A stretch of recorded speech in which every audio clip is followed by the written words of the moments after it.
यह एक रिक्शा वाले की कहानी है। एक रिक्शा वाला था, उसका नाम था रामलाल। बीवी और एक बच्चे के साथ रहता था और उसकी बीवी घरों में बर्तन साफ करने जाती थी।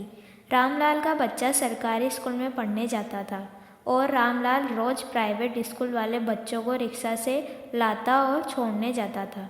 स्कूल में खड़ी मैडम से रोज़ नमस्ते करता। एक दिन रामलाल सोच रहा था कि मैं भी मेरे बेटे को इसी स्कूल में पढ़ाऊंगा। वह रामलाल बच्चों को छोड़ने गया तो मैडम से पूछा कि एक बच्चे की फ़ीस कितनी है। मैडम ने कहा, यह जान के क्या करेगा। रामलाल बोला, मैडम मैं अपने बच्चों को इसी स्कूल में पढ़ाना चाहता हूँ। मैडम ने कहा, तू जानता है कि यहाँ बड़े बड़े घरों के बच्चे पढ़ते हैं, तू अपने बच्चे की फ़ीस कहाँ से देगा। रामलाल ने कहा, मैडम फ़ीस की चिंता ना करें, मैं फ़ीस दे दूँगा। मैडम ने कहा, कल आके स्कूल में मिल। रामलाल अपने बेटे को दूसरे दिन स्कूल में ले गया। वहाँ टीचर बैठे हुए थे। रामलाल ने कहा, मुझे प्रिंसिपल से मिलना है। फिर उस टीचर ने कहा, स्कूल के बाहर खड़े रहो, आपको बुलाया जाएगा। रामलाल और उसका बच्चा स्कूल के बाहर खड़ा बारिश में प्रिंसिपल का इंतजार कर रहे थे। तभी प्रिंसिपल ने देखा कि रामलाल और उसका बच्चा दोनों पानी में भीग रहे थे। वह मैडम ने बाहर आके कहा कि आप दोनों पानी में क्यों भीग रहे हो। रामलाल ने कहा, मुझे अपने बच्चों का एडमिशन करवाना है। प्रिंसिपल ने कहा, अपने बच्चों को लाना, एडमिशन कर लेंगे।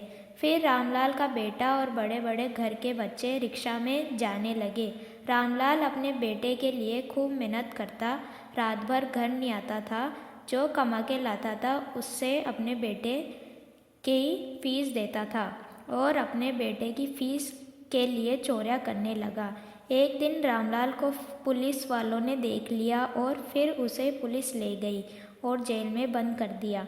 रामलाल ने कहा कि मेरे घर पर मत बताना, मुझे मेरी चिंता नहीं है, मेरे बेटे की चिंता है, उसकी पढ़ाई खराब हो जाएगी। पुलिस वालों ने कहा, मैं नहीं बताऊंगा। 2 दिन बाद पुलिस रामलाल के घर गई और रामलाल की पत्नी ने कहा, साहब मेरे पति 2 दिन से घर नहीं लौटे हैं। पुलिस वालों ने कहा कि आपके पति को हम जल्दी ढूंढ देंगे, आप चिंता न करें। फिर रोज़ पुलिस वाला रामलाल के बच्चों को पढ़ाने लगा। एक दिन रामलाल के घर वालों को पता चला। फिर उसका बच्चा और पत्नी दोनों थाने जा पहुँचे।